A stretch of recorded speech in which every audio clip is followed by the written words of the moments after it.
Hey guys, so fall is on its way, and to celebrate that, we're going to start a new series called Harvest History.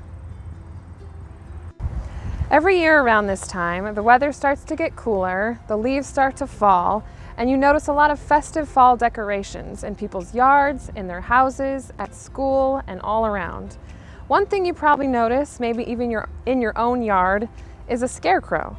So, what is a scarecrow? Why do we put them in our yards every fall? Well, let's take a little trip through time and find out. First of all, let's examine the name, shall we? Let's break it down. Scare, crow. They were made to scare birds away from the crops. Birds, yes, like crows, have always been happy to devour freshly laid seeds or growing crops, and farmers have always had to find creative ways to keep them away. The history of the scarecrow goes back thousands of years. As long as people have been growing crops, birds have done their best to destroy them. In ancient Egypt, farmers would build nets and then scare quails away. There are also accounts of different Native American tribes posting bird scarers on platforms within their fields to keep the birds at bay. The Greeks would carve statues in the form of a god they believed was very ugly, and that would scare all the birds away. In Japan, they used a version called the Kakashi. They would mount dirty rags, bells, and other noisemakers on a stick in their fields and then light it on fire, keeping all the unwanted animals at bay. In Britain and other parts of Europe during the Middle Ages, real-life scarecrows were put to use. Children. They would run around the fields with blocks of wood, clapping them together, making a racket, and keeping the birds away. But as you might know, the Great Plague drastically reduced the population, and soon there were not enough spare children to do this important work anymore. It was during this time that farmers began to stuff old clothing with straw, place the fake men in the fields, and hope they would do the job of keeping those pesky birds away from their crops. That version of the scarecrow followed people to the Americas. German immigrants who came to America brought with them the Bootsiemann, which means boogeyman, which is closer to the scarecrow we know about today. And sometimes he had a wife who was placed at the opposite end of the field. After World War II, it became common for farmers to use pesticides to fight bugs and birds and other hungry pests, and so the scarecrow became less useful and more of a decoration. The scarecrow is a symbol that has a long history with agriculture throughout the entire world, and even if it isn't used for that purpose anymore, it still stands as a reminder of our agricultural past. So, do you guys want to make your own scarecrow? We're going to show you what to do.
So first, you want to secure the 2 stakes together with your twine or your string. Then you're going to put the shirt on the horizontal stake. You want to button that shirt up too. Now you're going to lay it down and put the stake through one leg of the pants and secure the overalls or the pants, however you're doing it. Now you're going to fill the burlap sack with hay for the head. If you need to cut the sack, if it's too big, go ahead. Now you need to attach the burlap sack full of hay to the rest of the scarecrow. You're going to want to tie the end of the sack so that the hay doesn't come out.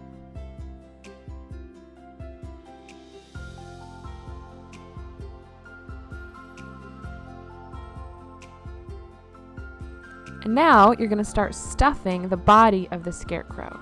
You want to stuff it with so much hay or leaves or whatever you have that it almost feels like it's going to burst. Because when you stand the scarecrow up, gravity is going to move that hay downward. And if you want it to look like a full body scarecrow, you need to make him very full of hay.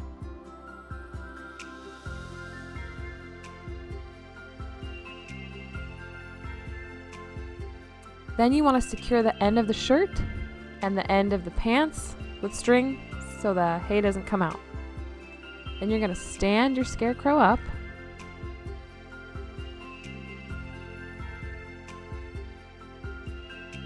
And you're going to hammer him wherever you want him to be in your garden. Put the hat on, and voila! So now it's your turn to make your very own scarecrow and participate in our Stern's Scarecrow Challenge.